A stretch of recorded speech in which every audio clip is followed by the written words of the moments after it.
El trauma infantil, la herida invisible. ¿Qué es el trauma?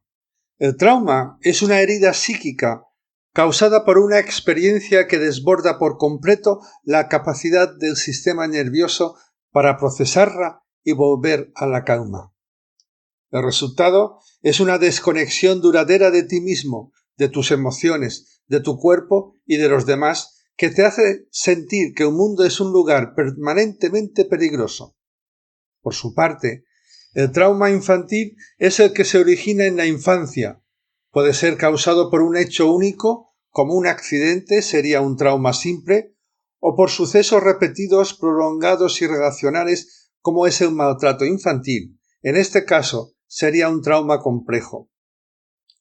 Hoy hablaré del trauma complejo en la infancia, es decir, del trauma repetitivo, prolongado y relacional en la infancia. El trauma es una manera de vivir atascado en el pasado y por lo tanto no vivir completamente el presente. El trauma no sanado en la infancia a menudo se transmite a través del comportamiento de los padres a la siguiente generación, convirtiendo el dolor individual en un legado familiar. Por esto es de vital importancia tratar este tema, por el bien de la generación presente y por las futuras.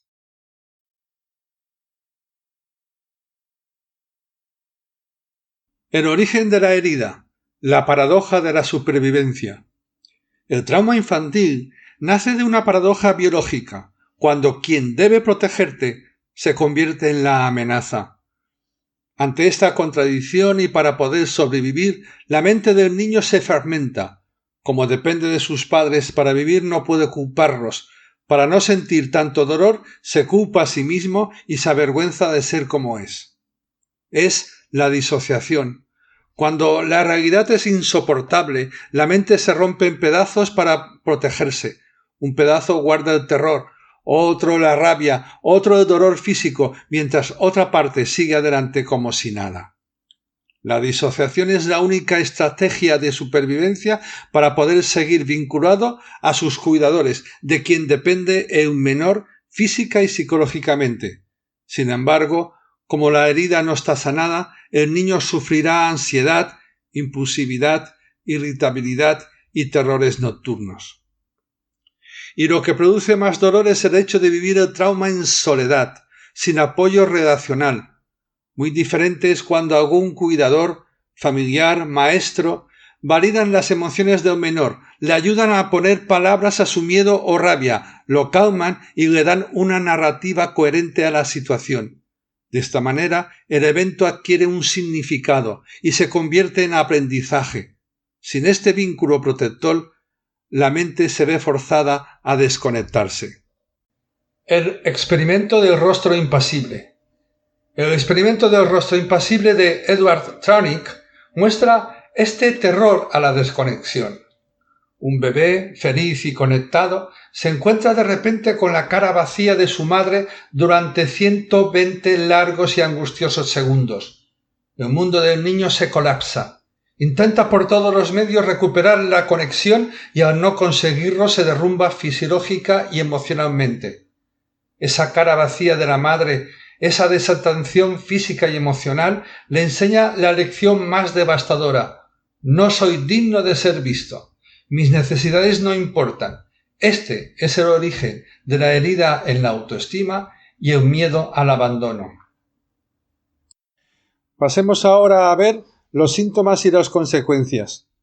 El trauma deja huellas profundas que se manifiestan en la vida adulta. ¿Cómo es que se normaliza el maltrato? La indiferencia o la falta de respuesta del cuidador disparan el cortisol, la hormona del estrés en el cerebro del niño, creando un estado de alerta constante, de manera que el cerebro aprende a buscar lo predecible, aunque sea dañino. Por esto, muchos niños y niñas maltratados acaban en relaciones adultas donde son de nuevo maltratados porque tienen normalizado este tipo de relaciones. Incluso no se sienten cómodos en relaciones sanas que les resultan desconocidas. En segundo lugar, la indefensión aprendida. Es la creencia profunda de no tener control sobre la propia vida y las emociones. Nace de la experiencia repetida de que haga lo que haga, nada va a cambiar y el dolor o el abandono son inevitables. Y en tercer lugar, la complacencia y la falta de límites. Las personas maltratadas entienden que deben obedecer y no pueden negarse a satisfacer a los demás. Se muestran extremadamente complacientes y se someten a los deseos de los otros, dificultando la capacidad de poner límites y tomar decisiones propias. Pasemos ahora a ver cómo sanar el trauma. La sanación del trauma pasa por la reconexión del menor o el adulto en una relación que le dé seguridad y calma. La sanación no empieza por intentar razonar con la persona traumatizada, sino por crear una sensación de seguridad en el presente. El proceso se basa en 3 pilares. Primero, la corregulación. Tanto el menor como el adulto traumatizado necesitan hablar con alguien de confianza que valide sus emociones y les ayude a poner en palabras lo que sienten.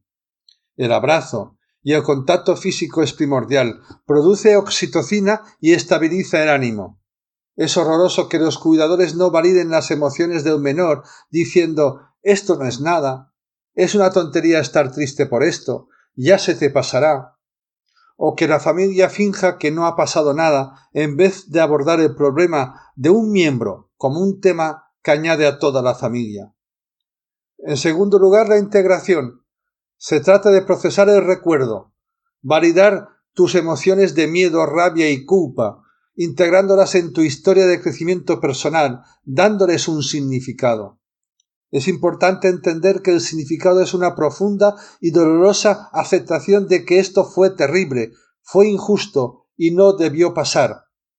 Aceptar esa dolorosa verdad es, en sí mismo, un acto de integración inmenso.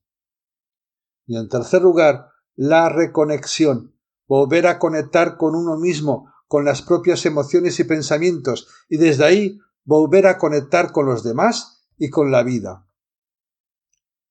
Para ello existen 3 herramientas: hablar, pensar y soñar. Hablar. El menor y el adulto traumatizado debería poder hablar con alguien de confianza, el que debería validar las emociones, incluso ayudar al niño a poner en palabras lo que siente. Pensar.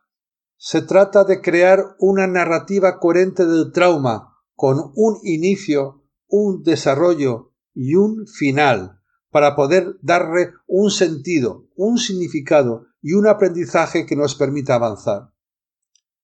Y soñar.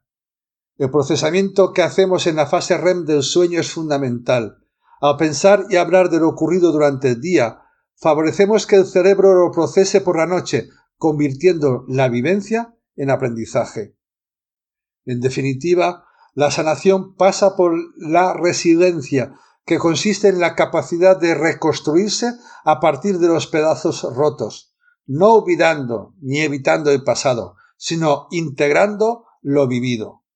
Como dice Rafa Guerrero, que vivió un trauma en su infancia y adolescencia, me reconciliaré con mi infancia cuando sea capaz de conectar con la tristeza, la rabia, el vacío y el miedo de mi niño interior. Rafa Guerrero basa la sanación del trauma en el enfoque relacional. En el próximo vídeo veremos cómo sanar mediante el procesamiento del trauma que está almacenado en el cuerpo.